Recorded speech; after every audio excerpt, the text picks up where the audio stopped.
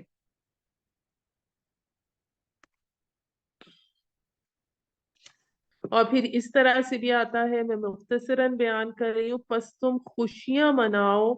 نبی صلی اللہ علیہ وآلہ وسلم نے فرمایا کہ قرآن وہ شے ہے جس کا ایک سرا تمہارے ہاتھ میں ہے اور دوسرا سرا اللہ کے ہاتھ میں، یعنی تقرب اللہ کا سہل ترین طریقہ ہے، آسان ترین طریقہ ہے۔